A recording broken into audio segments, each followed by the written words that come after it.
Diyan naman kayo magaling eh. Manumbat? Bakit? Kasalanan ko ba kung nagpabuntis kayo na maaga? Kasalanan ko ba kung bakit hindi kayo pinanindigan ng tatay ko? Anak niyo ako. Responsibilidad niyo ako, pero mula pagkabata, ni minsan hindi niyo pinaramdam sa akin na mahal niyo ako. Na mahalaga ako sa inyo. Na may pakialam kayo sa akin. Pagod na ako maging anak niyo. Ayoko na. Ang kapal na mukha mo para sabihin yan. Pues kung kinamumuhian mo ako bilang nanay mo, mas lalong ayaw din kitang maging anak. Buiset, wala kang respeto. Mula ngayon, kalimutan mo nang may ina ka pa. Ang simula ng masalimuot na bangungot ng iyong buhay, nakikita mo ba ang hukay na ito? Dito ka nararapat kasama ang mga insekto na kasamang mamamatay sa loob ng katawan mo dahil nakakalason ang pag-uugali mo. Yan ay kung magagawa mo pang bumangon at gumaling dyan sa sakit mo. Tingnan mo ang sarili mo. Alam mo kung ako nasa sitwasyon mo ngayon, mas maigi pa mamatay na ako kesa naman ganyan ang sapitin ko. Paano ba? Babay na, darling. Maghahanap muna ako ng mas bata at may pera. Hayop ka! Wala kang utang na loob! Mamatay ka na sana! Taon 2010. Rizal. Habang umaandar ang jeep na sinasakyan ni Kiara, bandang 11:00 ng gabi, ay ramdam niya na ang labis na antok. Halos 5 oras din siyang nag-overtime sa kanyang trabaho sa kumpanya. Yun na rin ang huling araw ng pagpasok niya dahil tapos na ang kanyang kontrata. Mahigpit niyang hinahawakan ang kanyang bag na naglalaman ng huling sahod. Nag-iipon kasi siya para sa pag-a-apply ng panibagong trabaho sa ibang bansa. Nang makarating sa kanyang babaan, ay inilagay niya ang kanyang bag sa bandang harapan. Ilan na rin kasi sa mga kapitbahay nila ang nabiktima ng mga magnanakaw na tambay sa daanang yun. Halos 5 minuto pa ang kanyang lalakarin bago makarating sa kanilang bahay at madilim ang mga ilaw sa poste. Ay, antok na ako. Sobrang nakakapagod ang araw na to. Sana naman may pagkain pa sa bahay. Nakalimutan ko pa naman bumili kahit tinapay man lang. Nang makarating ang dalaga sa kanilang bahay, walang katao-tao doon. Ngunit nakabukas naman ang ilaw at hindi nakalak ang pintuan. Sumilip pa siya sa kwarto ng kanyang nanay Shoni, ngunit wala yun doon. Pati na rin ang 2 taon na nitong kinakasama na si Badong. Malamang pareho na naman silang nasa sugalan at kapag natalo, uuwi na parehong mainit ang ulo. Ay, sana man lang nagliligpit din sila dito sa bahay. Ang kalat-kalat. Aray, ang sakit ng tiyan ko. Puros na yata lamigan laman nito eh. May pagkain pa kaya? Agad naman niyang binuksan ang kaldero at natuwa naman siya nang may nakitang sardinas sa isang maliit na mangkok. Pwede na to, kesa naman matulog na walang laman ng tiyan. Habang kumakain ang dalaga, ay dumating naman ang kanyang nanay Shoni. Oh, ginabi ka ata. Kanina pa kita hinihintay. Di ba sahod mo ngayon? Nag-withdraw ka na ba? Wala pa hunay. Ano kasi, hindi ko sana kukunin kasi may paglalaanan po ako. Tsaka, kahapon inabutan ko na po kayo ng 1,000 Naubos niyo na po ba? Anong sabi mo? Teka, hinahanapan mo ba ako ng pera na binibigay mo? Nay, hindi naman po sa ganon. Nagtatanong lang naman po ako. Nasaan yung bag mo? Nay, saan kayo pupunta? Nay, sandali lang. Nay! Dumiretso sa maliit na kwarto ng dalaga si Aling Shoni at hinalughog ang laman ng kanyang bag. Sabay kinuha ang wallet nito at nakangising binunot ang 10,000 laman noon. Wow! Ang dami nito Ang lulutong! Inamoy-amoy at pinangpaypay pa yon sa kanyang sarili habang tumatawa. Nay, akin na po yan! Nay, kailangan ko ho yan! Teka, Kailan mo pa ako pinagdadamutan ng pera? Anak kita, kaya ang perang pinaghihirapan mo ay pera ko rin. Naiintindihan mo? Para sabihin ko sa'yo, kahit habang buhay mo akong pagsilbihan at araw-araw mo akong bigyan ng pera, hindi mo matutumbasan ang paghihirap ko sa'yo mula nang ipinagbuntis kita. Para malaman mo, ikaw ang dahilan kung bakit nagkanta leche-leche ang buhay ko. Nay, aray ko, tama na po. Bitawan niyo na ako. Nay, nakikiusap po ako sa inyo. Kailangan ko yan para sa pag-apply ko ng trabaho. Huwag niyo naman pong kunin lahat. Di ba gusto niyo akong mangibang bansa? Anong sabi mo? Mangingibang bansa ka? Seryoso ka ba? Oo, gagawin ko ho yun para matupad ko na ho ang pangarap niyo at lahat ng gusto niyo. Nay, kailangan na kailangan ko po kasi talaga yan. Hindi ko naman kayo pinagdadamutan. Pasensya na lang po muna talaga. Ay, ang tanga-tanga mo rin kasi. Hindi mo sinabi ka agad para alam ko. Buti naman at naisipan mong sundin ang gusto ko. Aba, kung dito ka magtatrabaho sa Pilipinas, kahit magkandakuba ka na, hindi tayo aasenso. O ayan, pahiram muna nitong 5,000. Ibabalik ko na lang kapag nanalo ko, ha? Sige na, ubusin mo na yung kinakain mo at matulog ka na. Ang itim-itim na ng gilid ng mata mo. Agad nang umalis si Aling Shoni na pasipul-sipul pa, pabalik sa kanilang kapitbahay kung saan sila nagsusugal. Samantala, nagpahid naman si Kiara ng luha habang ibinalik sa kanyang wallet ang kanyang pera. Binuksan nun ang kanyang damitan at kinapa ang sobre sa ilalim noon. Doon niya kasi itinatago ang pera na itinatabi niya sa tuwing siya ay sasahod. Siguradong kulang na kulang pa to. Kulang na nga, nabawasan pa ni nanay. Sana may mahiraman ako kung sakali man nakapusin. Baka matagalan din bago ako makaalis ng bansa. Kailangan ko makahanap ng ibang pagkakakitaan. Bahala na, didiskarte na lang ako. Samantala, tumabing muli si Aling Shoni sa upuan ng kanyang kinakasamang si Badong. Aba, nakabalik ng darling ko ah. Maganda ang ngiti. Ano, nakauwi na ba yung anak mo? Mukhang naabutan ka na ng pera. Magkano ba? Pahingi naman. Palaguin natin yan. Ay nako, tumigil ka nga. Damot naman ito. Sige na. Babawi ako sa iyo mamaya. Ha? Ang ganda naman talaga at ang bango-bango ng darling ko. Nako, dinadaan mo na naman ako sa panggaganyan mo, ha? O yan, 1,000. Huwag mo ipapatalo yan, ha? Oo naman. Paano naman ako matatalo nito eh? Katabi ko ang pampaswerte ko. Hoy, mamaya na yan pag uwi nyo sa bahay. Pangit na nga ng baraha ko, sagwa nyo pang tingnan. Che, inggit ka lang, kasi hindi ikaw ang pinatulan ko. Hoy, Shoni, di lang ikaw ang babae dito. Pasasaan ba't makakahanap din ako, yung mas bata at hindi kung sino-sino ang... Aba, may sinasabi ka? Binabastos mo ba ako, ha? Darling, narinig mo ba yung sinabi niya? Kalma. Huwag ka nang makipag-away at baka lumipad ang swerte. Ay, mababawasan yung ganda mo, sige ka. Hindi na lamang umimik ang lalaki at napapailing-iling na lamang na umalis.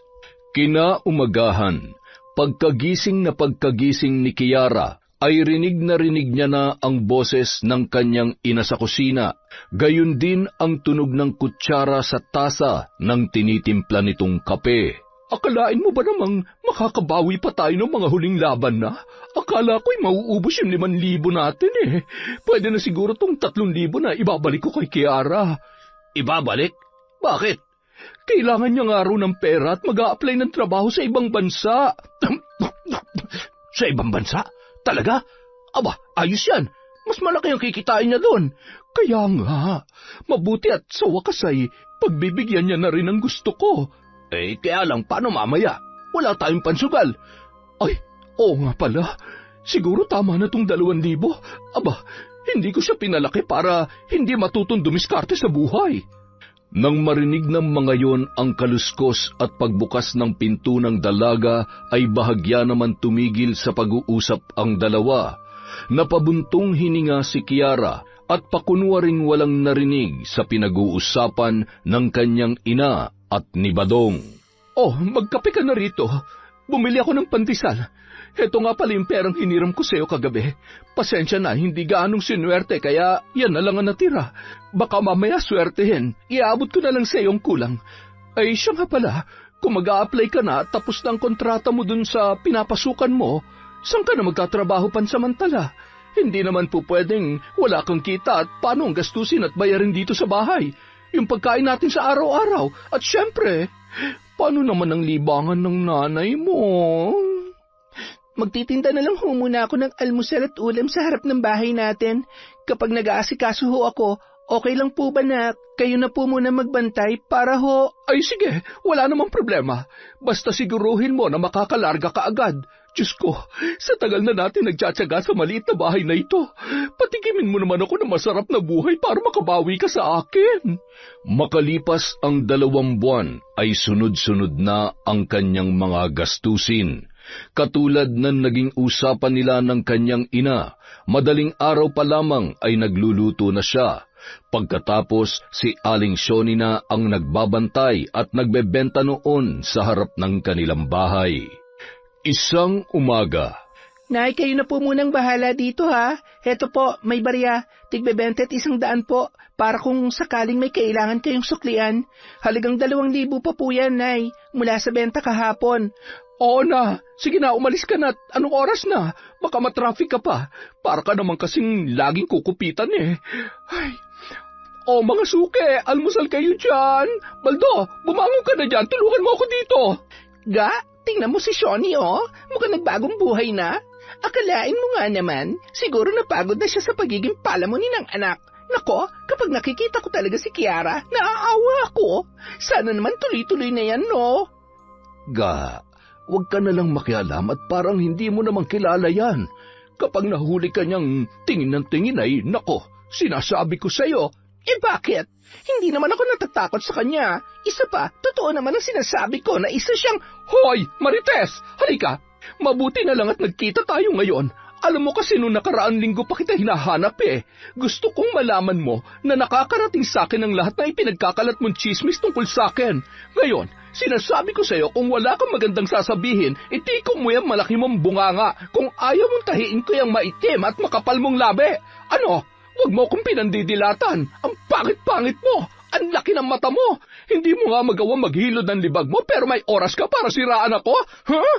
Eh, Shoni, tama na. Bitawan mong asawa ko. Pasensya ka na. Ay, halika na ga. Ikaw naman kasi sabi ko naman sa iyo eh. May araw ka rin malanding babae. Masyado ka matapang. Bakit naman kita sisiraan eh? Dati namang sira-sira ka na dito sa lugar natin. Dahil isa kang kalad-karen, lalakero, at higit sa lahat ay palamunin ng anak. Huwag ka nang dadaan dito sa tapat ko, inggitero ka. Palibhasa walang nagkakagusto sa'yo dahil maliban sa losyang ka na, pang-horror pa yung pagmamukha mo. Mga inggitera kayong lahat. Hintayin nyo lang na makapag-abroad ang anak ko at paghahampasin ko kayo ng tig-1,000 sa mukha. Mamatay kayo sa inggit dahil kaya akong buhayin ang anak ko. Nung mga oras na yun, ay isa-isang nagsipasukan sa kani-kanilang mga bahay ang ilang mga kapitbahay ni Shoni na ayaw madamay sa init ng ulo nito. Samantala, bago lumabas ng bahay, ay palingon-lingon naman si Badong sa buong kabahayan bago pumasok sa kwarto ni Kiara. Sigurado ako may tinatago siyang pera dito. Nasaan kaya yon? Baka dito sa damitan niya. Mating na nga. Dahan-dahan niyang iniangat ang pinakailalim na bahagi ng mga nakatuping damit. Pagkatapos ay may nakapasyang sobre na kulay puti. Ayos! Sabi ko na nga ba eh. Akin ang laman, sa'yo ang sobre. Kapag sinuswerte ka nga naman talaga, oo. Badong, ano na? Tulog ka pa ba? Anong oras na? Abay, bumangon ka na. Kung hindi, bubuhusan kita ng tubig. Huwag ka nang dumagdag sa init ng ulo ko. Maingat na isinara ni Badong ng dahan-dahan ang pinto ng kwarto ng dalaga.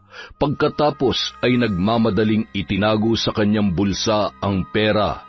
Agad na rin yung lumabas at yumapos sa noon ay nagngangangawa pa rin na si Shoni.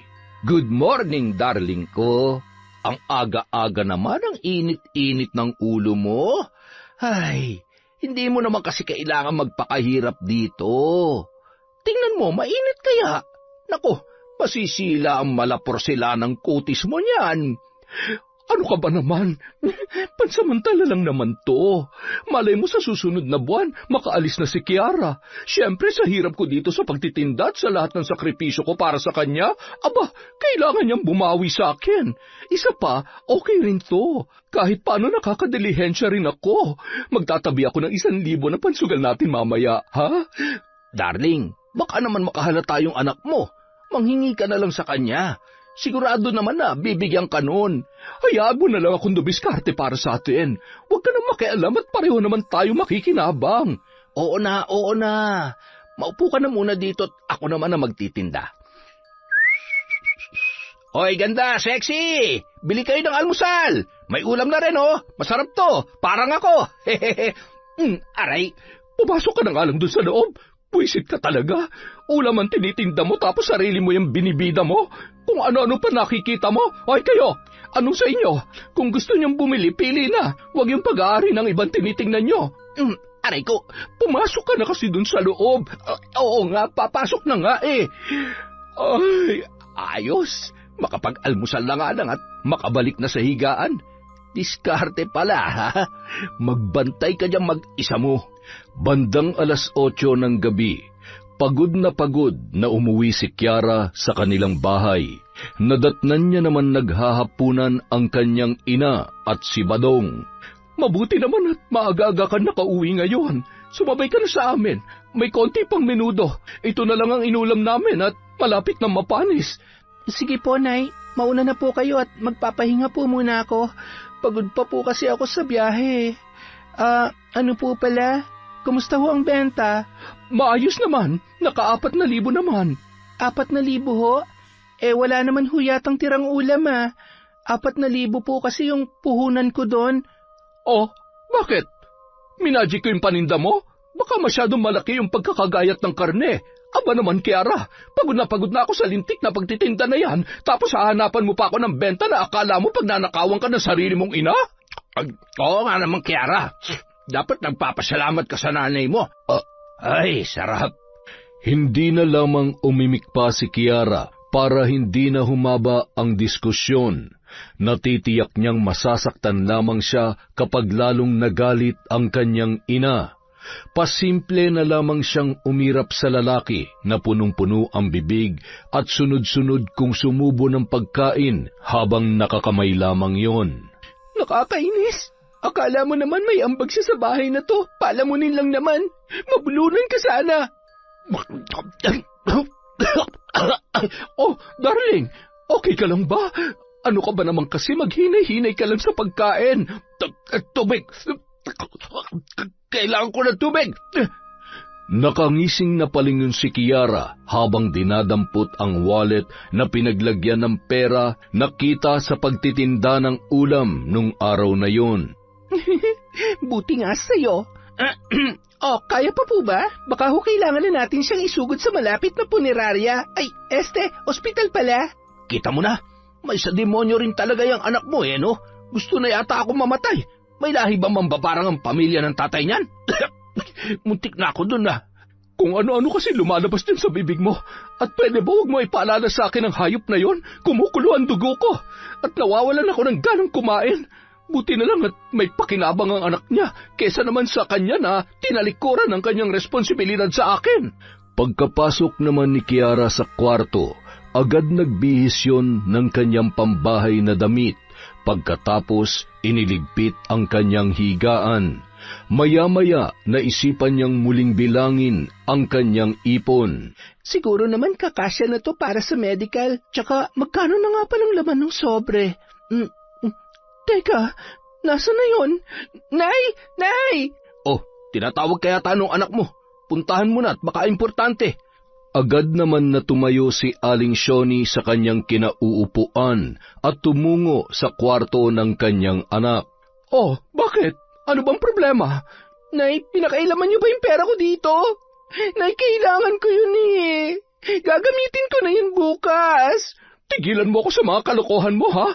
Halos inabot na ako ng hapon sa labas sa pagtitinda tapos pagbibintangan mo ko? Anong akala mo sa akin? Magnanakaw? Eh bakit nga nawawala? Nandito lang yun eh. Ngayon wala na. Hindi pwedeng mawala yun na. Kailangan ko yun bukas. Eh anong gusto mong gawin ko? Wala nga akong kinuha. Nay, tayo lang nga nandito. Imposible namang... Teka.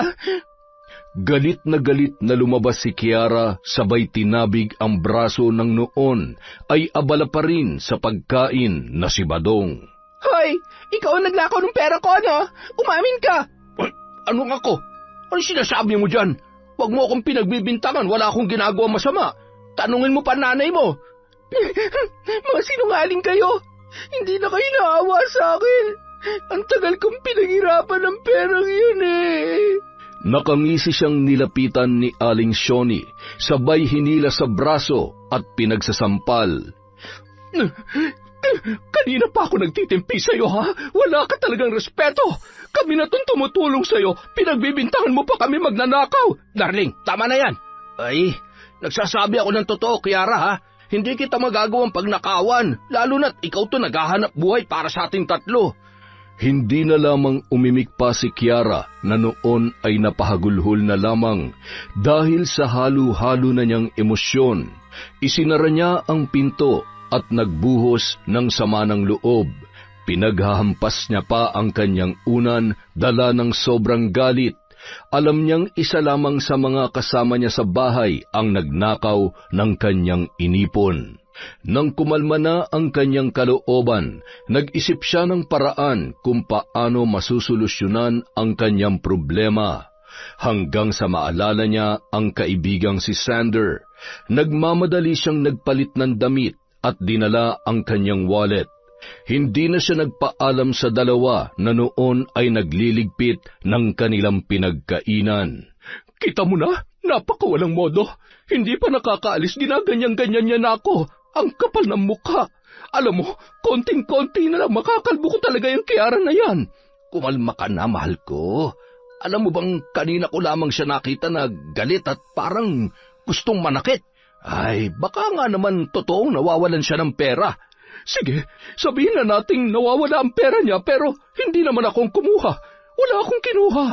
Sa benta kanina, oo, nagbawas ako pero wala akong alam sa nawawalang pera niya. Kahit alam ko yun, hindi ko yun babawasan dahil alam kong kailangan niya. Wala namang ibang tao dito kundi tayo lang dalawa. Alam ko namang mukha kang pera pero wala ka namang ugali magnakaw, hindi ba? Eh, oo naman. Sinasaway pa nga kita sa pangungupit mo tapos pagbibintangan niya ako magnanakaw? Naku, hindi naman yata tama yun. Samantala, patuloy na tinatawagan ni Kiara ang kanyang kaibigan habang siya ay nakasakay sa tricycle. O Kiara, kumusta? Bakit napatawag ka? Okay ka lang ba? Pasensya ka na ha. Hindi ko agad napansin yung tawag mo. Nakatulog na kasi ako pagkagaling ko sa trabaho eh. Nasaan ka ba? Bakit ang lakas ng hangin? Pinatay na lamang ng dalaga ang kanyang cellphone dahil hindi naman sila magkaintindihan nung mga sandaling yun. Makalipas ang ilang minuto, may narinig si Sander na tricycle na tumigil sa kanilang harapan. Nung nabasa niya ang mga mensahe sa kanyang cellphone, agad naman siyang lumabas sa kanyang kwarto. Napasigaw pa siya nang bumungad sa kanya ang kanyang lola Manda na may hawak na malaking kandila. Lola naman! Atakihin ako sa puso sa iyo eh. Ay, bakit naman kasi ang aga niyong pinatay ang ilaw dito sa sala? Bakit ba? Eh, nagtitipid ako eh. Ayaw ko masyadong malaki ang binabayaran mo buwan-buwan. Nagpapakahirap ka sa trabaho kaya dapat ang pera mo, iniipon mo. Para kapag nag-asawa ka na may ipapakain ka sa kanya at sa magiging mga anak ninyo. Sus, oo na po mahal kong lola. Sige na po, ituloy nyo na kung anong ginagawa nyo at may bisita po ako sa labas. Bakit hindi mo papasukin? Napadaan lang ho yun dito. Sige na pumasok na kayo sa kwarto nyo. Ikaw ba may itinatagong girlfriend? Umayos ka, hindi pwedeng basta-basta ka na lamang tatanggap ng babae sa bahay mo na walang permiso ko. Kailangan ko muna makasiguro na matino at hindi basta-bastang babae lang ang mapapangasawa mo. Lola, wala pa ho akong girlfriend at wala ho akong itatagong sikreto sa inyo kung sakali man. Talaga? Talaga? Hindi mo girlfriend yun? Sige nga, sasama ako sa labas. Lola naman Sige kayo, kapag lumabas kayo, tatawagin ko si Lolo Magno. Sabi ko nga, papasok na ako sa kwarto eh. Ay, natigil tuloy ang pagre-ritual ko. Akala ko naman kasi ikaw yung nasa labas at napagsarhan kita ng pinto. Nandiyan ka na pala sa kwarto eh, wala ka man lamang pasabi. Inaantok na tuloy ako. Sige na, matulog na po kayo. Nang masigurong nakapasok na si Lola Manda sa kanyang kwarto, patakbo namang tumungo si Sander sa kanilang gate. Pasensya na, natagalan ako. Ang kulit kasi ni Lola eh. Oh, ano nangyari sa'yo? Umiyak ka? Niloko ka ba ng boyfriend mo? Sila! Kailan pa ako nagka-boyfriend? Alam ko naman, pinapatawa lang kita. Ano ba nangyari? Yung pera na gagamitin ko sa requirements at medical nawawala. Alam mo naman ang sitwasyon ko sa buhay, di ba? Malakas ang hinala ko na isa sa kanila nakialam ng pera ko. Bukas ko na kailangan yun tsaka pa nawala. Hindi ko na alam ang gagawin ko. Saan ako mangungutang? Saan ako kukuha ng... Sige lang, iyak mo lang yan. Ilabas mo yung sama ng loob mo. Kung gusto mo silang murahin mo. Gusto mo, tulungan pa kita eh. Ay, ang tibay mo rin Hindi ko alam kung paano ka nakakatiis sa ganyan. Kasi kung ako nasa sitwasyon mo, nako, sigurado matagal na akong lumayas. Kung pwede nga lang sana ginawa ko na Alam mo naman, kahit ganun si nanay, mahal na mahal ko yun. Nanay ko siya at anak niya pa rin ako. Darating ang panahon na kapag iniwan na siya ng lalaki na yon, ako na lang ang meron siya. Kaya hindi ko siya pwedeng iwan. Masyadong malambot yung puso mo pagdating sa nanay mo. Sobra ka. Pero, alam mo, dapat siya rin Di ba? Ay, ngayon mag-a-abroad ka, ano sa tingin mo? May mapupuntahan ba yan? Magbabago na kaya ang nanay mo? Hindi ko alam. Hindi ako sigurado pero isa lang naman ang hiling ko. Ang makita niya ako bilang anak na gusto siyang bigyan ng magandang buhay. Hindi salot at dahilan kung bakit miserable siya hanggang ngayon. Gusto kong mabago ang tingin niya sa akin. Gusto kong maayos yung relasyon namin mag-ina at mapatawad niya na ako sa kasalanan na hindi ko naman talaga... Ano ka ba? Hindi mo dapat sinisisi ang sarili mo. Wala ka namang kasalanan Sadyang makitid lang ang utak ng nanay mo. Alam mo, kapag nakaalis ka na, huwag mong ibibigay lahat sa kanya. Magtira ka para sa sarili mo. Sigurado ako na magpapakasarap yun, pati yung kinakasama niya. Maawa ka naman sa sarili mo. Oo, mahal na mahal mo ang nanay mo, pero walang masama na unahin at mahalin mo rin ang sarili mo. Yung kapakanan mo. Salamat Buti na lang talaga kahit malas ako sa magulang. Maswerte naman ako at may kaibigan naman akong tulad mo. Si Lola, kumusta? Okay lang yun. Ganun pa rin, dating gawi. Siya nga pala, alam kong kailangan mo ng pera. Pahihiramin muna kita, may ipon ako dito. Ha? Talaga? Pahihiramin mo ako? Bakit naman hindi? Gusto mo ba hayaan na lang kitang umiyak? Sabi ko naman sa'yo, di ba? Nandito lang ako kapag kailangan mo ng tulong. Basta kapag nasa ibang bansa ka na, ingatan mong sarili mo. Tandaan mo, naghihintay ako dito. Naghihintay naman saan? Ano? Sa bayad sa utang mo, tapos pasalubong mo pag-uwi. Oo naman. Hindi kita makakalimutan. Talaga? As in? Siyempre. Bakit ko naman kakalimutan yung utang ko sa'yo? Ano bang iniisip mo? Wala. Baliw? Ilang sandali pa, dahan-dahang pumasok si Sander sa kanilang bahay at kumuha ng pera. Nagmamadali rin yung bumalik sa labas at iniabot sa kanyang kaibigan ang perang hinihiram nito. Sige na, umuwi ka na't magpahinga ka na. Huwag mo nang iwawala yan ha. Pasensya na, gusto man kitang patuloyin, kaya lang alam kong takot ka kay Lola. Tsaka alam mo naman kung gaano kakulit yun. Oo, alam ko naman yun. Salamat ulit, Sander ha. Sige, alis na ako. Maraming salamat. Kumakaway pa ang dalaga habang naglalakad papunta sa may sakayan ng tricycle. Nakangiti naman pinagmamasdan yon ng binata, ngunit nakaramdam pa rin siya ng awa at lungkot dahil sa pinagdaraanan ni Kiara. Samantala, bandang 11:00 ng gabi ay napasilip naman si Aling Shoni sa kwarto ng dalaga. Napabuntong hininga na lamang yun na makita na wala doon ang kanyang anak. Nilayasan na ba ako ng lintik na yon? Ay, nakakaubos talaga ng pasensya. Sino ba naman kasi nagnakaw ng... Ay, ewan, sumasakit ang ulo ko. Bahala ka sa buhay mo. Pasasaan ba't makakadiskarte ka naman kung paano mo itutuloy ang pag-abroad mo? Ay, bakit ba pinuproblema kung problema ng iba? Makatulog na nga. Ang sakit ng katawan ko. Ay. Pagkapasok ni Aling Shoni ay siya namang pagdating ng kanyang anak. Dahil sa matinding pagod at sa dami ng nangyari nung araw na yon ay agad na rin yung nakatulog.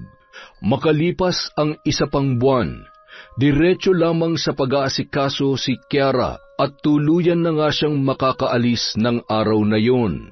Gabi pa ay inihanda na niya ang kanyang dadalhing maleta. Tinulungan pa siya ng ina na animoy asikasong-asikaso sa kanya. Sigurado ka bang wala ka nang nakalimutan? Mag-iingat ka doon. Huwag kang tatanga-tanga at walang tutulong sa iyo doon kundi sarili mo lang. Tsaka nga pala, kapag nandun ka na, lagi mo akong tatawagan para hindi ako nag-aalala dito, ha? Para naman nag-aalala talaga siya sa akin. Sige ho, sana nga po swertehin ako sa amo ko. Sana mabait sila. Aba, ayusin mo ang trabaho mo para magustuhan kanila. Huwag kang makakalimot. Baka mamaya makalimutan mo na may nanay ka na umaasa at naghihintay sa iyo dito. Padadalhan ko agad kayo sa unang sahod ko. Ipaayos niyo itong bahay natin tapos wag ho sana kayo... Oo na. Hindi mo na ako kailangan pagsabihan at paalalahanan. Alam kong ginagawa ko. Sandali lang at tatawag ako ng tricycle. Nay, sandali lang ho. Oh, bakit? Pwede ko po ba kayong... Mahigpit na niyakap ni Kiara ang kanyang ina. Nay, mag-iingat po kayo dito, ha? Alam ko hanggang sa ngayon ay malayo pa rin ang loob niyo sa akin, pero mahal na mahal ko po kayo. Pasensya ka na rin. Ikaw naman kasi hindi ka na nasanay sa ugali ko. Baliktarin mo man ang mundo, nanay mo pa rin ako. Hindi na natin mababago yon. Kaya sana'y maiahon mo ang buhay natin sa kahirapan. Baka sakaling makalimutan ko na ang lahat ng... Ay, sige na, tama ng pagdadrama at kailangan mo nang bumiyahe. Baka mahuli ka pa sa flight mo. Bago umalis ang dalaga, kahit papano ay nakaramdam naman siya ng tuwa. Yun kasi ang unang pagkakataon na nayakap niya ang kanyang ina. Mula pagkabata, sanay na siya sa bulyaw at palo ni Aling Shoni. Tandang-tanda niya pa kung paano nagagalit yon kapag nadadapa o di kaya ay nagkakasakit siya, hindi dahil sa pag-aalala, kundi dahil sa pagiging dagdag isipin pa sa mga problema nito. Pagdating sa kanyang papasukan, maswerteng mabait ang mag-asawang kanyang amo. Natuwa rin ang mga yon sa kasipagan at kabaitan ng dalaga. Sa loob ng isang buwan, agad niyang nakapalagayan ng loob ang kanyang mga amo. Isang araw. Hello? Oh, ano na? Kumusta ka na dyan? Mukhang ang saya-saya mo ah.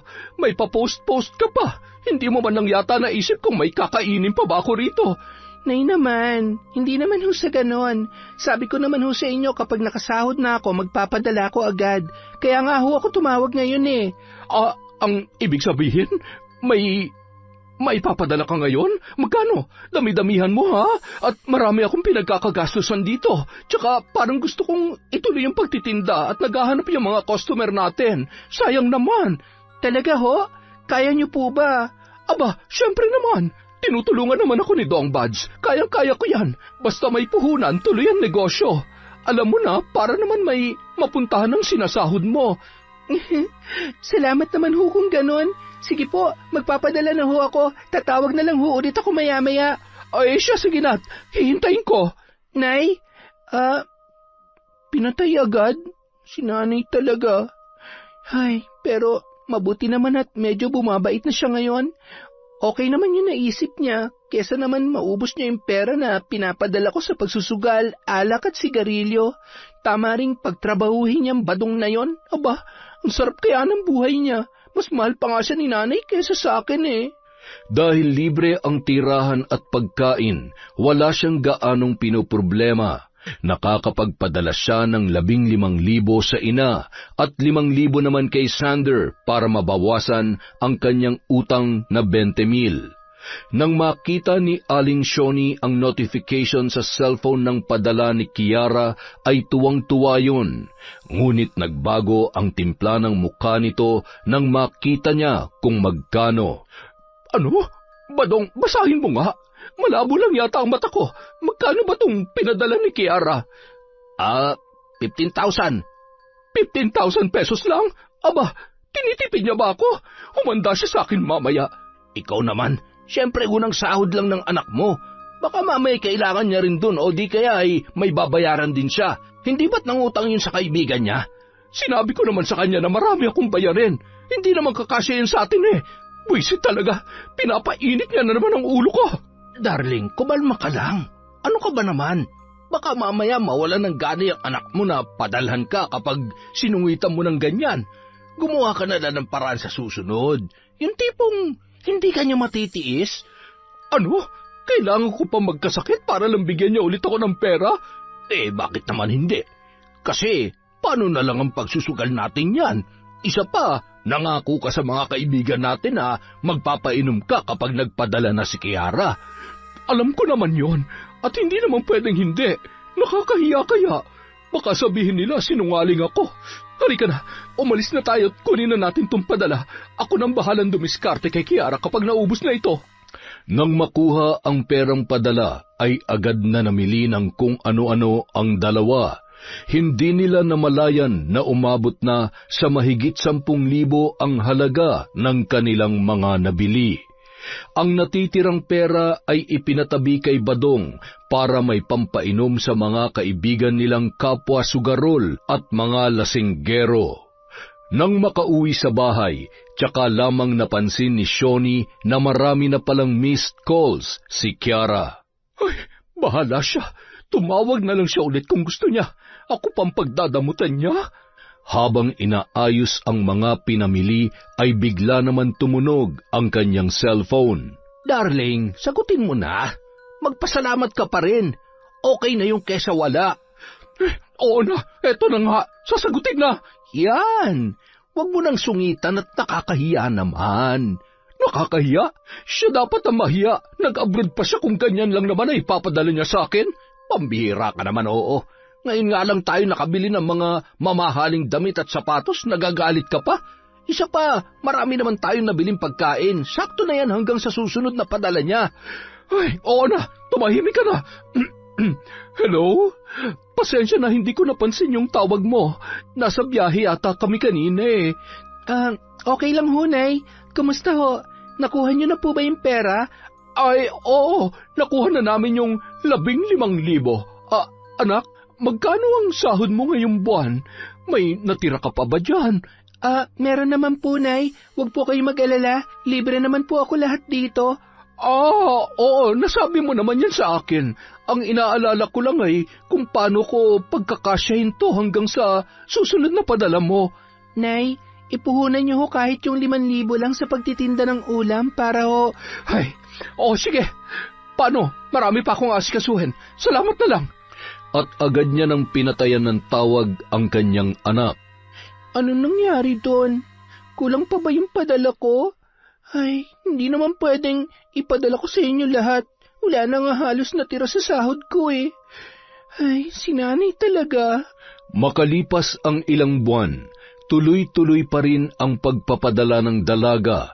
Kung minsan ay nakakapagpadala pa siya kahit alanganing petsa dahil biglang nanghihingi ng pera si Aling Shoni. Aray, ang sakit na naman ng tiyan ko. Ano po ba nangyayari sa inyo? Ano po ang sabi ng doktor? May sakit na po ba kayo? Kailangan kong magpa-MRI para makita kung anong meron dito sa bituka ko at Pabugso-bugso ang sakit, anak. Baka naman ho kasi walang tigil na naman kayo sa pag-iinom. Aray, ano ka ba naman? Sinisi mo pa talaga ang alak eh. Yun na nga lang ang nagpapasaya sa akin. Tsaka kumpara nun, mahina at bibihira na lang naman akong uminom ngayon. Sabi ko naman sa'yo, abala ako sa pagluluto at pagtitinda dito sa pinapagawa kong maliit na karinderya sa tapat natin. Kaya lang, paano na to? Hindi ako makakapagtrabaho ngayon. Anak, baka may tago ka dyan. Kailangan ko kasi ng 25,000 para makapagpa-MRI ako eh. Mahirap naman kung nandyan ka nga. Hindi mo naman ako maipapagamot man lang. Magkano po ang kailangan nyo para sa abot 20 o hanggang 25,000? Malaki-laki po palang halaga, pero sige po, Nay, magpapadala po ako agad. Sige na po, pahinga muna kayo. May gagawin na rin po kasi ako eh. Ay, sige anak, salamat ha. Buti na lang talaga at may maayos ka ng trabaho dahil kung hindi, baka kung ano na nangyari sa akin. Huwag po kayo mag-alala, magagawan ko naman po yan ng paraan. Basta ang importante gumaling po kayo, magsimba rin ho kayo. Malaking bagay rin ho yun sa pagpapagaling ninyo. Ay sige anak, kung may gagawin ka na, sige na, ibaba na natin to at magro-rosaryo pa ako. Tumawag ka na lang ulit kapag magpapadala ka na ng pera, ha? Matapos ang tawag na yun, malakas na humalakhak si Shoni at pati na rin si Badong. Grabe ka, darling. May parosaryo ka pa nalalaman. Masyado mo namang ginalingan ng pag-arte. Aba, syempre, kita mo naman, paniwalang-paniwala sa akin ang bruha. Ay, yun lang naman pala ang paraan para magkapera tayo eh. Madami na naman tayong pansugal. Maiinggit na naman ang amiga ko sa sugalan sa dami ng pansugal ko. Siya, maligo ka na't magbihis at sa labas tayo kakain ngayon. Ang galing naman talaga ng darling ko, kaya mahal na mahal kita eh. Pakis nga. Baka naman pwede mo na akong bilhan ng relo ngayon. Oo na, bilisan mo na't maliligo na rin ako. Pwede naman tayong magsabay, bakit naman mauuna pa ako? Ay nako, ikaw talaga. Bago pa man makaalis ang dalawa, ay muling tumawag si Kiara para ipaalam na naipadala niya na ang hinihinging pera ng kanyang nanay Shoni. Aray ko, salamat anak ha. Salamat talaga. Sana maging maganda ang resulta at mahihirapan tayo sa pagpapagamot. Isa pa, ayaw ko ring magkasakit. Ayaw ko pa mamatay na hindi pa man lamang nararanasan ang maginhawang buhay na ipinangako mo sa akin. Sige na, mag-iingat ka dyan. Oh, anong sabi? Nakapagpadala na ba siya? Yes. Tara na. Ay, ganito kasarap ang buhay kapag hindi kami nag-aaway. Hindi ko na siya kailangang daanin pa sa init ng ulo para magbigay ng pera. Dahil ngayon, kusa niyang ibibigay para lamang gumaling ako. Agad na ring umalis ang dalawa para kunin ang perang ipinadala ni Kiara. Pagkatapos ay kumain sila sa labas at bumili ng kung anuman na kanilang magugustuhan. Binilhan ni Shoni si Badong ng relo at bumili naman siya ng bag para sa kanyang sarili. Sa loob ng 1 taon na pagtatrabaho ni Kiara sa ibang bansa ay marami na ring alahas na nabili si Aling Shoni. Lagi ring bago ang kanyang damit kapag pupunta sa sugalan, samantalang hindi naman masimulan ang pagpapaayos ng kanilang bahay. Matapos mag-shopping ng dalawa, bit-bit ang kanilang mga pinamili ay aksidente namang nakita sila ni Sander, ang matalik na kaibigan ni Kiara. Kinunan pa niya ng larawan ang dalawa sabay ipinadala sa kanyang kaibigan at tinawagan niya kaagad yun. Hello? Nakita mo ba yung pinadala ko sa yung mga picture? Hindi pa eh. Teka lang ha. Katatapos ko lang kasi sa ginagawa ko. Kumusta? Ay, teka. Ano ba to? Saan mo ba to nakita? Ay, kani-kanina lang yan. Mukhang ang saya-saya nila Aling Shoni at Badong dyan sa mga pinamili nila. Pakialamero ako, no? Pero tingnan mo naman kung gaano karami. Teka nga, ngayon lang ba talaga to? Sigurado ka? Oo, nandito pa ako sa mall at kaalis nga lang nila. Ang sweet pa nga eh. Nakakainggit. Ay, napakasinungaling talaga ni nanay. Ang sabi niya may sakit siya. Kailangan niya ng malaking halaga para sa MRI tapos ipang-shopping niya lang kasamang badong na yon. Ang tagal kong inipon ng perang yun tapos lulustayin niya lang. Hindi man lang niya iniisip yung pagod at sakripisyo ko dito. Ay, grabe talaga yun si Aling Shoni. Nagawa pa talaga niya magsinungaling para lang magpadala ka ng pera. Wala na. Malala na talaga siya. Napapagod na ako, Sander. Siguro nga panahon na para tasing ko siya. Hindi ko na kaya sikmurain lahat ng kasinungalingan niya. Buti na lang talaga nakita mo sila dahil kung hindi, baka maraming beses pa nila ako maloloko. Kinagabihan, habang nanonood ng TV sila Aling Shoni at Badong ay tumawag si Kiara. Ano ba yan? Kung kailan naman kumakain, tsaka naman niya naisipang tumawag. Storbo! Ay! Oh, ayusin mo. Di ba nga may sakit ka?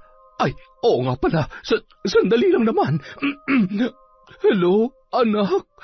Kumusta? Aray ko, ang kirot na naman ng tiyan ko. Kumusta ho ang resulta ng... sa pagbalik ko raw sa susunod na linggo malalaman. Pero binigyan naman ako ng reseta, pampawala ng kirot dito. Kaya lang, naubusan na ako ng pere. Pero huwag ka mag-alala, kaya ko pa naman. Grabe, ang galing-galing niyo talaga, Nay.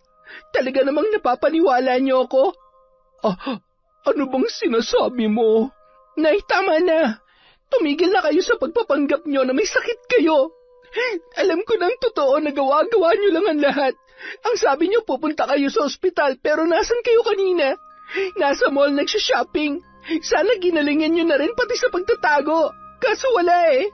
May nakakita sa inyo at nasa akin ang mga ebidensya ng panloloko niyo sa akin. Alam niyo kung ano pang mas masakit?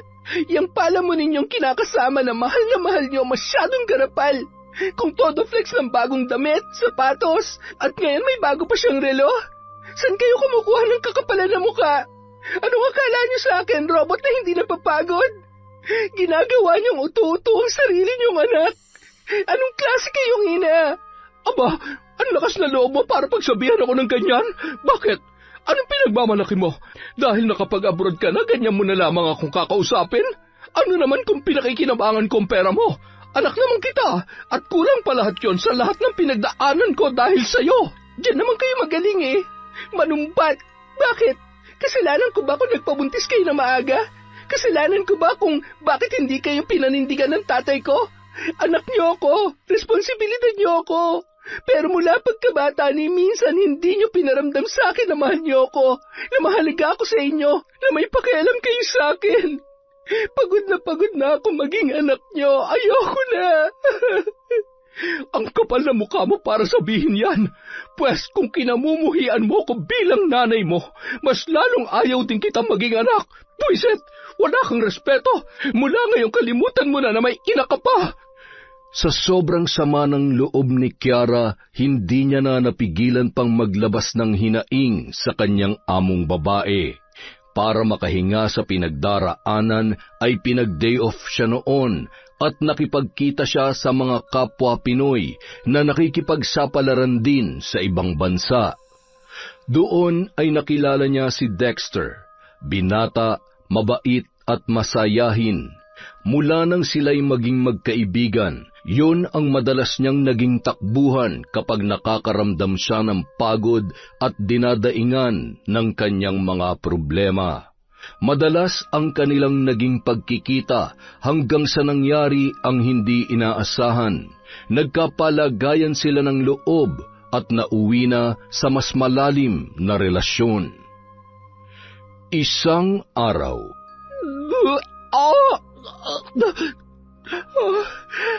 Hindi ito maaari. Hindi kaya buntis talaga ako? Ilang araw ko nang hindi makontak ang Dexter na yon. Ano ba nangyari sa kanya? Tatakbuhan niya ba ako sa halagang 10,000? Ay, ano bang gagawin ko? Kailangan niya akong pakasalan kung hindi ay... Ano ba tong pinasok ko? Ayokong makulong. Nang makita siya ng kanyang amo sa ganoong kalagayan, ay agad siyang nilapitan noon at inusisa kung ano ang nangyayari. Nagsabi na lamang siya ng katotohanan kahit takot na takot siya nung mga sandaling yun. Mahigpit kasing ipinagbabawal yun sa Saudi Arabia. Sa tulong ng kanyang employer ay nabigyan siya ng exit permit para makauwi ng Pilipinas ng mas maaga. 2 buwan pa yun bago matapos ang kanyang kontrata. Binigyan pa siya ng pera ng kanyang amo maliban sa huling sahod niya para na rin sa kanyang pagbubuntis. Nang makarating sa Pilipinas, dumiretso siya sa kanilang bahay dahil wala naman siyang mapupuntahan. Nahiya na rin kasi siyang humingi ng tulong sa kaibigan niyang si Sander dahil sa kanyang sitwasyon. Gulat na gulat si Aling Shoni nang bumungad sa kanilang pinto si Kiara, dala ang 2 maleta. Oh, bakit nandito ka? Ang kapal na mukha mo magpakita sa akin pagkatapos mong talikuran ang obligasyon mo sa loob ng 2 buwan? At saka, hindi pa tapos ang kontrata mo ha? Ilang araw lang ho ako. Maghahanap ako ng malilipatan. Magpapahinga lang muna ako. Buntis po ako. Anong sabi mo? Buntis ka? Sinong tatay niyan? Tinakasan ho ako. Kaya ko naman hong buhayin ang anak ko at hindi ko siya kailangan. Umuwi ka rito para bigyan ako ng kahiyan? Ano na lang ang sasabihin ng mga kapitbahay natin, ha? Alam mo na nga pinagchichismisan na tayo dito, dadagdag ka pa. Ang tanga-tanga mo. Akin na yung mga maleta mo. Hinalughog nun ang mga gamit ni Kiara. Kinuha ang mga dala niyang mapapakinabangan, pati na rin ang kanyang pera. Nay, ano ba? Huwag niyong kunin yan. Para sa anak ko yan. Para sa anak? Talaga bang may balak kang buhayin ang batang yan? Para ano? Maging miserable rin katulad ko? Bahala ka sa buhay mo. Umalis ka na dito. Naibalik niyo sa akin yan. Akin na yan. Ano ba? Bitawan mo ako. Lintik ka talagang bata ka. Buisit na ako sa katigasan ng ulo mo. Wala kang kwenta. Aray ko. Isinara ni Aling Shoni ang pinto habang hindi makatayo si Kiara sa sakit ng kanyang balakang dahil sa malakas na pagkakatulak sa kanya ng kanyang ina sa simento. Nilapitan naman yun ng ilan sa kanilang mga kapitbahay at tinulungan na makatayo. Napakasalbahe talaga ng nanay mo. Mas mabuti pang umalis ka na lang kaysa magtiis ka sa pagmamaltrato niya sa iyo. Matapos manumbalik ang kanyang lakas, ay inihatid naman siya ng isang tricycle sa bahay ni Sander. Labis naman siyang nagpasalamat sa mga tumulong sa kanya at napapaluha na lamang ang dalaga nang makita kung paano nagmamalasakit sa kanya ang mga yon. Labis namang nag-alala si Sander at ang lola nito nang mapansin na namumutla pa rin si Kiara. Hindi rin nila maawat ang paghikbi ng dalaga. Bakit kasi hindi mo ako sinabihan na uuwi ka na? Sana sinundo na lang kita. Ilang buwan ka rin hindi nagparamdam. Ano ba nangyari sa'yo? Gusto mo bang humiga? Sandali lang at kukuha ko ng unan. Ay naku, napakaputla mo. Kumuha ka nga ng sabaw ng nilagang baboy, Sander, bago ka mag-usisa na mag-usisa dyan. Matapos nilang mapakalma ang dalaga, ay paisa-isa nang sinabi ni Kiara ang lahat ng nangyari. Ay, Jesus Maria Josep, bakit naman kailangan mo pang pagdaanan ng sinapit ng nanay mo noon? Ay, maaring pareho po kami ng pinagdaanan pero hindi ko hahayaan na sapitin ng anak ko ang ginawa niya sa akin. Wala siyang awa. Pati pera na para sa anak ko kinuha niya. Wala siyang tinira sa perang nasa wallet ko. Napakamakasarili niya at wala siyang konsensya. Aray ko, ang sakit ho ng tiyan ko. Ay, Diyos ko, dinudugo ka. Sander, kailangan natin siyang dalhin sa ospital. Hindi, iligtas niyo ang baby ko. Sa kasamaang palad dahil sa matinding stress, hindi nakaligtas ang batang nasa kanyang sinapupunan, dahilan para lalong magtanim siya ng sama ng loob sa kanyang sariling ina. Hindi rin mawala sa kanyang isip kung paano siya tinulak noon na naging isa rin sa matinding dahilan ng tuluyang pagkawala ng sanggol na nasa kanyang sinapupunan. Pagbabayaran mong lahat ng ginawa mo sa akin, Nay. Total wala naman akong kwentang anak para sa'yo. Ipaparamdam ko yun sa inyo ng paulit-ulit. Mas lalo kong gagawin miserable ang buhay mo. Kinamumuhian kita. Ikaw ang dahilan kung bakit nawala ang baby ko. Tahan na. Kailangan mo magpalakas. Hindi pa dito natatapos ang buhay mo. Marami pang pwedeng mangyari, lalo na ngayong malaya ka na sa kalupitan ng salbahe mong ina. Lola, kailangan ko ho kayo. Kailangan ko ho ang tulong ninyo. Gusto kong gumanti sa lahat ng sakit na nararamdaman ko dahil sa kanya. Mambabarang po kayo, hindi ba? Abat, oo. Kaya nga takot na takot ka sa akin noon dahil nakita mo akong... Ay, ewan ko sa iyo. Natakot ka sa akin pero hindi sa nanay mong saksakan ng sama ng ugali. Ano bang gusto mo mangyari? Gusto mo bang turuan siya ng leksyon? Opo. Gusto ko na paggising niya isa sa mga araw na ito, wala nang lahat ng mahalaga sa kanya, na wala siya magagawa para bumangon at tulungan ang sarili niya.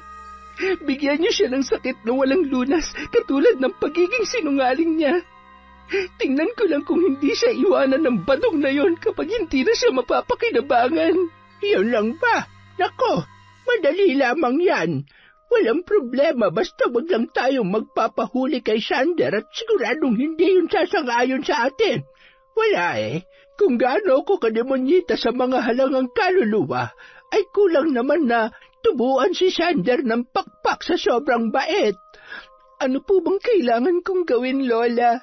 Bigyan mo lamang ako ng larawan o di kaya ay kahit ano sa kagamitan nila para maisagawa ko ang ritual ng pambabarang sa lalong madaling panahon. Agad na kinuha ni Kiara ang kanyang mga gamit at kumuha ng larawan sa kanyang wallet. Ito lang ho ang nag-iisang larawan na meron ako. Yan din po yung lalaki ang katabi niya. Walang ibang ginawa yan kundi magpakasasa sa perang pinaghirapan ko. At ito rin ho, ang lalaking tinakbuhan ng utang at responsibilidad niya sa akin. Aba, mahal ang sisingilin ko sa iyo nito. 3 na tong gusto mong ipakulam sa akin. Ano, lahat ba to ay bibigyan ko ng sakit o tutuluyan ko na? Kung yung anak ko nga ho namatay ng walang kasalanan Sila pa kaya na malaki ang kasalanan sa akin? Siya, kung yan ang magpapagaan ng kalooban mo gagawin ko ang kahilingan mo. Pero sana naman anak, pagkatapos ng lahat ng ito ay piliin mo na lamang kalimutan ang lahat at huwag mong sayangin ang buhay mo. Gumawa ka ng paraan para bumangon ulit para sa iyong sarili. Nang sumunod na gabi, habang natutulog si Shoni ay may naririnig siyang mga bulong na animoy sumasabay sa ihip ng hangin mula sa nakabukas niyang bintana. Gusto niyang bumangon sa kanyang pagkakahiga at imulat ang kanyang mga mata, ngunit hindi niya yun magawa. Animoy may kung anong mabigat na bagay na nakadagan sa kanyang buong katawan. Habang nakapikit ay nakikita niya ang kanyang sarili sa isang malalim na hukay at may isang babae na nakaitim na belo at abot talampakan ang itim na kasuotan. Ang tanging liwanag na nakikita niya ay mula sa napakaraming nakatayong kandila at nakapalibot yon sa hukay. Hawak nito ang isang garapon na naglalaman ng iba't ibang matutulis na bagay, kulay pulang likido at walang buhay na insekto, iba-ibang uri ng mga uod. Kitang-kita niya kung paano ibinuhos yun sa kanyang katawan ng natitiyak niyang matandang babae. ang simula ng masalimuot na bangungot ng iyong buhay. Nakikita mo ba ang hukay na ito? Dito ka nararapat mamatay kasama ang mga insekto sa loob ng katawan mo dahil sa nakakalason mong pag-uugali.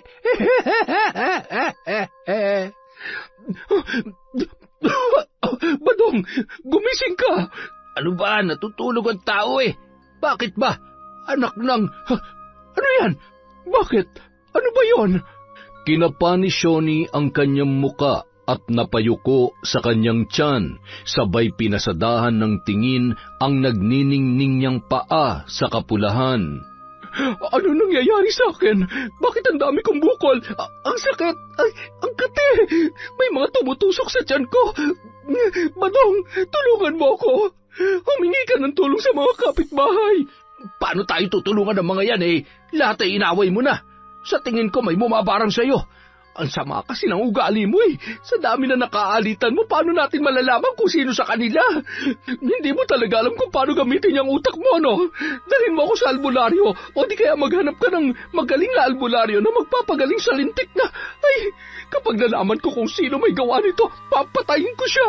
Papatayin? Sa lagay mong yan, makakapatay ka pa kaya? Paano kung si Kiara may gawa niyan sa'yo, ha? Gaya ng sinabi ko, papatay ako. Anong karapatan niya para gawin to sa akin? Aba, kung sakaling siya nga, sana nun pa lang, sa inidoro ko na lang siya inire. Salo talaga siya sa buhay ko kahit kailan. Umanda siya sa akin. Ay, bahala ka nga sa buhay mo. Madadamay pa ako dyan sa... Makalis na nga. Uy, sandali, saan ka pupunta? Kukuha ka ba ng albularyo? Ano akala mo sa akin, utusan mo? Kung yung anak mo na uto mo, ako hindi. Bahala ka dyan sa buhay mo. Ang kulit mo eh. Hayop ka, bumalik ka dito. Pagkatapos ng lahat ng binigay at ginawa ko sa iyo, ito lang ang igaganti mo sa akin. Kulang na lang pakainin kita sa palad ko. Wala kang utang na loob. Ano, sasaktan mo ako? Sige nga, tumayo ka dyan. Ha? Habulin mo ako. Kapag gumaling ako kahit saan ka pumunta, hahanapin kita. Ikaw ang unang papatayin ko. Yan ay kung magagawa mo pang bumangon at gumaling dyan sa sakit mo. Tingnan mo nga yung sarili mo. Alam mo, kung ako nasa sitwasyon mo ngayon, mas maigi pa mamatay na ako kesa naman dyan sa sinasapit mo. Paano ba? Babay na, darling. Maghahanap muna ako ng mas bata at may pera. Hayop ka! Wala kang utang na loob! Mamatay ka na sana! Dala ang mga gamit, umalis na yun, na wala man lamang awang nararamdaman para kay Shoni. Mula umpisa, nanatili siya sa piling ng babae dahil yon ang bumubuhay sa kanya. Mula nang hindi na sinusustentuhan ni Kiara ang kanyang nanay, nagkapatong-patong na ang utang nilang dalawa. At hindi na rin halos makalabas ng bahay dahil nagtatago sila sa kanilang mga pinagkakautangan. Nang makaalis si Badong ay naramdaman ni Shoni ang matatalas na galamay sa kanyang tiyan na animoy mga insekto na nagkakagulo sa loob noon. Maya-maya nakaramdam siya ng mga bagay na bumabara sa kanyang lalamunan at sinabayan pa yon ng labis na sakit ng ulo. Tama na! Tulong! Tulungan mo ako! Ang ilang mga nakarinig na bagamat may sama ng loob sa babae ay nakaramdam pa rin ng awa at pinuntahan pa rin para tingnan ang kanyang kalagayan. Hindi sila makapaniwala nang madatnan nila yung sumusuka ng dugo na may mga bubog at mayroon pang mga tinik. Hindi sila makapaniwala nang makita kung gaano kalaki ang tiyan ni Shoni, gayon din ang mga bukol na animoy pahinog ng pigsa sa buong katawan nito. Ay, Jesus Mariosep, ipaalam nyo na kay Kiara ang kalagayan ng nanay niya. Hindi ba't nasa kabilang baryo lamang yun nakatira? Ay nako, sa ginawa niya sa anak niya, malamang sa malamang hindi na pupunta yun dito. Yan ang napala niya, karma niya na yan. Patuloy sa paghiyaw at hinang-hinana si Shoni. Nagulat na lamang ang mga naroon nang biglang dumating si Kiara. Maraming salamat ho sa malasakit nyo. Pero hindi niya ho kailangan ng tulong mula sa kahit na sino man sa atin. Isa-isa nang nagsialisan ang kanilang mga kapitbahay. Ramdam nila ang galit sa mukha ng dalaga na noon ay bahagyang ngumisi sa ilang kapitbahay nila na nag-asikaso kay Aling Shoni bago dumating si Kiara. Agad na isinara ng dalaga ang pinto at dumiretso sa kwarto ni Aling Shoni. Dumaraing pa rin yun dahil sa sobrang pananakit ng ulo niya at katawan. Pakiramdam niya anumang oras ay puputok na ang kanyang napakalaking tiyan na nagkukulay lila na at may nakalitaw na malaking ugat. Ang kanyang mga bukol ay mayroong tumutulong dugo at nana. Kapansin-pansin din ang puti at itim na uod sa mga yon. Umupo lamang si Kiara at pinagmasdan ang kanyang ina na tila blanko ang muka at maya-maya ay ngumisi yun habang tinititigan ang kalagayan ng kanyang ina. Anong tinitingin-tingin mo? Masaya ka na? Masaya ka na nakita mo akong nahihirapan? Wala ka ba talagang gagawin? Bulag ka ba? Dalhin mo ako sa ospital, sa albularyo. Hindi pa ako pwedeng mamatay. Ayoko pang... Bakit? Ano bang inaasahan mong reaksyon ko ngayon? Gusto mo ba umiyak ako? Ha? Gusto mo ba makaramdam ako ng awa para sa'yo? Alam mo ba kung anong ginawa mo? Pinatay mo ang anak ko. Kaya ni katiting na awa wala akong nararamdaman para sa'yo. Dahil napakasama mo. Buong buhay ko binuhos ko para sa'yo. Para patunayan na karapat-dapat ako maging anak mo. Para maramdaman ko na mahal mo ako. Lahat ginawa ko pero paulit-ulit akong namamalimos ng pagmamahal sa'yo. Alam mo kung anong pinakamasakit? Tinanggalan mo ako ng karapatan na maging mabuting ina. Hindi kita mapapatawad. Kaya magdusa ka dyan sa sakit mo. Kulang pa yan sa lahat ng mga kasalanan mo sa akin. Ikaw ba may gawa nito sa akin? Ikaw ba? Buwisit ka talaga sa buhay ko. Bakit ako sinisisi mo sa pagkamatay ng anak mo? Kasalanan ko ba kung isa kang pabaya?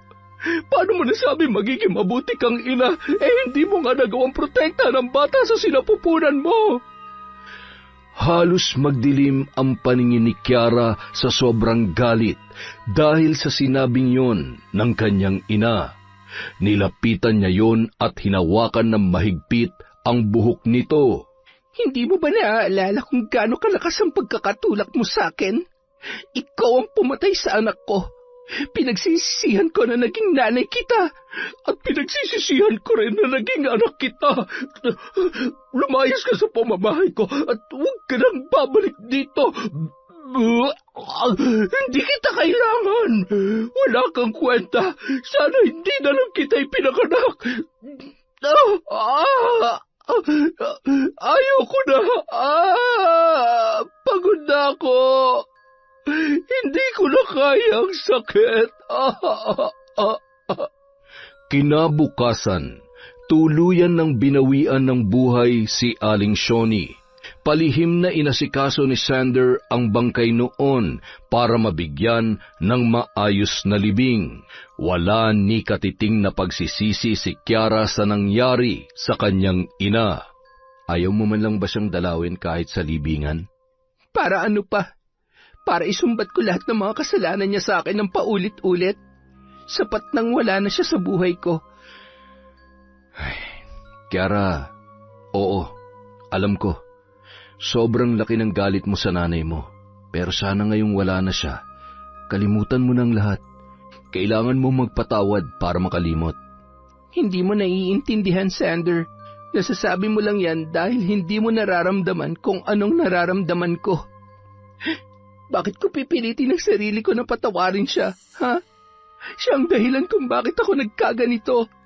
Kahit patawarin ko pa siya hanggat nabubuhay ako, araw-araw ko maaalala ang lahat ng ginawa niya. Kiara, teka, sandali. Ang hirap naman timplahin nito. Lagi na lang mainit ang ulo. Hayaan mo muna siya. Lilipas din yan. Makakalimot din siya. Hayaan mo lang muna siyang magalit. Alam mo kasi, wala namang babaeng mahirap timplahin, sadyang hindi lamang kayo marunong. Mga lalaki nga naman, oo. Akala nyo kasi ay madali lamang mawawala ang galit na nararamdaman namin. Anong akala nyo sa feelings namin? Apoy sa kandila na isang ihip lamang patay na agad. Tama lamang ang naging pasya niya. Dapat lang napasakitan ang mga abusadong tao na katulad ng kanyang ina. At, naku po, patay. Bibig ko naman kasi, oo. Paano ko ba lulusutan ito? Ay, sinasabi ko na nga ba. Lola, ano yun? Huwag niyong sabihin na tinuruan niyo siya mambarang.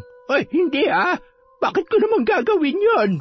Isa pa, hindi mo basta mapag-aaralan ng aklat ng kaalaman ng isang linggo lang. Mambihira ka talagang bata ka, oo. Lola, yung totoo. Sige ka, magagalit na ako. Ay, oo na, aamin ako. Ako ang nambarang sa nanay niya. At pati na rin yung bading, yung badong, tsaka yung walang itlog na tatay nang ipinagbuntis niya. Huwag ka nang kumontra kapag ako nainis ay, sige ka, ibubuking din kita kay Kiara. Lola, huwag niyong gagawin yan. Huwag ngayon. Pinapakaban niyo naman ako eh. Sige na, di na ako kukontra, pero i-promise mo sa akin na ititikom niyo muna yung bibig niyo.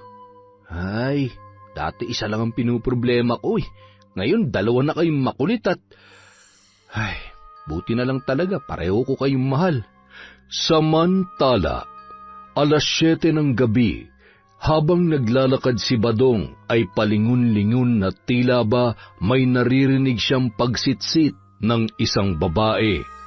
Palapit yon ng palapit sa kanyang tainga, dahilan para mataranta at nagtatakbo yon pauwi sa bahay ni Aling Shoni na noon ay wala nang naninirahan. Minumulto mo ba ako, Shoni? Tantanan mo na ako! Wala ka na magagawa, patay ka na eh! Itong bahay mo sayang naman kung hindi ko pakikinabangan, di ba? Sigurado naman hindi na uuwi pa dito si Kiara. Wala namang magandang alaala dito yung anak mo. Puro lamang sama ng loob. Aray ko, ang sakit ng tiyan ko.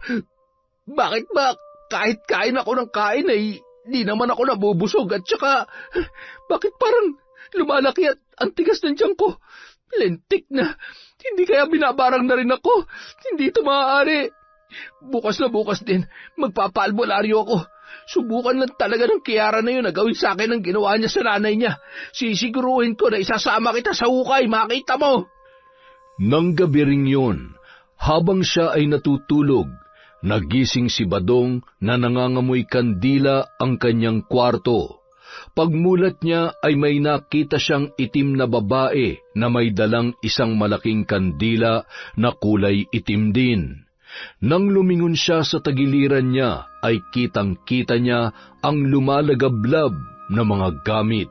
Akma na sana siyang tatayo, ngunit namamanas na at hindi niya maigalaw ang kanyang napakabigat na paa. Hindi ako pwede mamatay dito. Tulong! Tulungan niyo ako! Ilang sandali pa, lumakas na ang apoy at kasama ng bahay ang katawan ni Badong na naabo. Maswerte lamang, walang nadamay na kapitbahay at matapos ang sunog ay bumuhos naman ang napakalakas na ulan na sinabayan pa ng malakas na pagkulog at pagkidlat. Samantala, ang lokong Badong na yon, nasobrahan yata sa pagiging madiskarte. Matapos iwanan ng nanay mo ay nagawa pa talagang bumalik para kamkamin pati bahay ninyo. Siguro akala niya habang buhay na siya makikinabang sa iniwan ni Shoni sa kanya. Shoni, tama bang rinig ko? Oo, tama ho kayo, Lola. Nung araw na pinalayas niya ako, itinakwil niya na rin ako bilang anak niya, kaya wala nang dahilan para tawagin ko pa siyang nanay. Maaaring naging parte lang talaga siya ng buhay ko, pero maliban sa pagluwal sa akin, Wala na siyang ibang ginampanan pa sa buhay ko. Kung meron man, iyon ay tinuruan niya ako na maging palaban. Magsama sila ng badong na yun sa impyerno. Kinaumagahan, isang tawag ang natanggap ni Kiara mula sa hindi kilalang numero. Hello? Sino po sila? Kiara, alam kong ikaw yan. Alam ko rin na ikaw ang dahilan kung bakit nangyayari sa akin to ngayon. Pakiusap, huwag mong gawin sa akin to. Hello? Naririnig mo ba ako? Ano na lang ang sasabihin ng anak natin kapag nalaman niyang pinabarang mo ako, ha? Ano nga ulit ang pangalan mo? Oo, Dexter. Alam mo, nananahimik na yung anak ko sa langit. May amnesia ka ba? Nahulog at naalog yung utak mo? Hindi mo na ba naaalala kung paano mo ako tinakbuhan? Tapos ngayon magmamakaawa ka sa akin? Kapal naman talaga ng mukha mo. Ano? Paano ba yan? Rest in peace, Dexter. Yan ang dapat sa inyo, mga abusado. Dito sa mundo, kapag paulit-ulit mong pinatawad ang ahas na minsan tumuklaw sa'yo, para ka na rin naghukay para sa sarili mo. Ano ngayon kung ako na ang pinakamasamang tao sa paningin ninyo? Hinding-hindi ko nahahayaan pa maging biktima ng mga katulad ninyo. Makalipas ang 2 taon, nag-aaral sa umaga at nagtatrabaho naman sa isang fast food restaurant si Kiara. Madalas siyang sinusundo nang noon ay asawa niya ng si Sander. Dahil gusto ng lalaki na matutupad ang pangarap ng babaeng pinakamamahal niya, hindi muna sila nag-focus sa paggawa ng bata. Siya ang nagbigay ng pangalawang pagkakataon kay Kiara na magmahal at magtiwalang muli. Sa tulong naman ni Lola Manda na laging nakasuporta sa kanyang apong si Sander, ay lalong naging mas masaya at matibay ang pagsasama ng dalawa. Isang araw ng linggo. Manda! Ano na naman? Ang aga-aga! Hindi pa ako nagkakape. Mainit pa ang ulo ko. Kailan ba naman hindi uminit ang ulo mo? Nandyan ba si Kiara? Abat, bakit mo hinahanap ang asawa ng apo ko? Ha? Hindi ka na talaga nakontento sa isa. Ang tanda-tanda mo na hindi ka pa rin nagbabago. Babaero ka pa rin, kaya tama lang na hindi ikaw ang pinili ko. Ang dami mo namang sinabi. Isa lang naman ang pinupunto mo. Nagseselos ka, no? Tigilan mo ako. Hahampasin kita nitong walis tingting makita mo. Kahit ikaw na lang ang nag-iisang lalaki sa mundo, hindi ko sasayangin tong ganda ko sa'yo. Habang nagbabangayan ang dalawa, tawa naman ng tawa ang mag-asawang sina Sander at Kiara nung mga oras na yun. Alam mo, kahit araw-araw kong napapanood ang eksenang yan, tawa pa rin ako ng tawa hanggang ngayon. Dati niya kasing manliligaw yan si Lolo Mando kaya lang mas mukhang mabait at seryoso yung lolo ko, kaya ayan, hindi nag-asawa si Lolo Mando at hinintay mabiyuda si Lola. Akalain mo, hindi na nila nalampasan yung ligawan stage. Nakakatawa nga silang tingnan. Ganyan din kaya tayo pagtanda natin? Siyempre hindi. Hindi naman kita inaaway at hindi mo rin naman ako inaaway ngayon kasi nga, patay na patay ka sa akin, di ba? Oo na lang, kahit ang totoo, ikaw naman talaga tong... Siyempre naman, kahit kailan, hinding-hindi ko itatanggi na mas mahal na mahal kita higit sa pagmamahal mo sa akin. Sus! Yun! Ang ganda nung kwento, nadali na naman natin yun. Dahil dyan, linggo ngayon, Lunes bukas, meron tayong shout-out. Simulan po natin kay Galiza May Gonzalez. Hi kay Cat Burglar Cutie. Antonio Naong, happy birthday po from Alma Naong. Hi kay Chris Villanueva, Ronald Belza, at Adrian Bahado. Hello po kay Gemma Jane Gaugano. Shout out kay Marjorie Dequilla, kay Yash Abdul. Hi po sa Imperial, Ledesma, Transporto at Grefaldia family from Maria Grace Grefaldia. Hello din po kay Edgardo Fontanilla. Shout out kay Jennifer Sacris. Hi po kay Asodisen Sarila, kay Elizabeth Dongka, kay Berzay Kuna. Hi kay MJ Pondang. Idol ko po kayo, sir. Hi po kay Roxanne Gaudicos. Hello kay Lydia Lopez. Hi kay Marco, Sara, Razel, Rena Shane. Hello din po kay Lilian Del Rosario. Hi sa mga kwento sa dilim, kay Alfredo Siguya, kay Frederick Ganagana, kay Jerlyn Byron. Hi kay Belen Malbas. Shout out po kay Nick Antipolo, kay Daniela de la Peña. Hello din po kay Susana Llobrera, kay Marieta Yoto. Hi kay Rihanna Sanchez Sumayang. Hi po, ang pagbabalik ni Len TV2. Hello din po kay Angelina Ignacio, kay Ednalyn Tupaz, kay Analie Vallega. Hello kay Kaden Mapu at Tonton from Amiyong. Hello po kay Virgie Latore, Mel Santarisa, Finky Rusi 14. Shout out din po kay Ma'am Irma Umali, kay Ira Malin at sa kanyang mga anak na sila Ray, June at Aya. Mag-aral kayong mabuti, mga bata. Hello po kay May Espiritu, kay Maura 620, hi kay Cecil Sabroso, kay Rosalina Bugayong, kay Billy Ray, Jenny May, Ray Buendia, Michael at Mari Del Rosario from Lucy Buendia. Hi po kay Rainy Bell, hi kay Ibs Marie Buhay, Japan Channel, hi kay Mirna Alfaro, hi din po kay Mitsuru from Raquel Hasegawa. Shout out kay Gemma de Ocampo, kay Noemi Garcia Pabunan, kay Jessica Rojas, Juvelin Camacho, Aneli Juarez, kay Letty Jochim. Hi din po kay Earhart the Great Vlog, kay Nur OFW Riyadh. Hi din po kay Janet Cisneros, Rowena Enriquez, Salve Laureta. Shout out kay Lucy San Jose, kay Annie Malio, kay Princess Anne, kay Angelica Gape from Renerio Gape. Hi po kay Miss Noir Horror Stories. Happy birthday po kay Rachel at Modesto Cacalda Jr. from Mami Cora. Hello po kay Tess Gutierrez of Magallanes, Cavite. Papuntang Pico de Loro po yan. From Re Basil.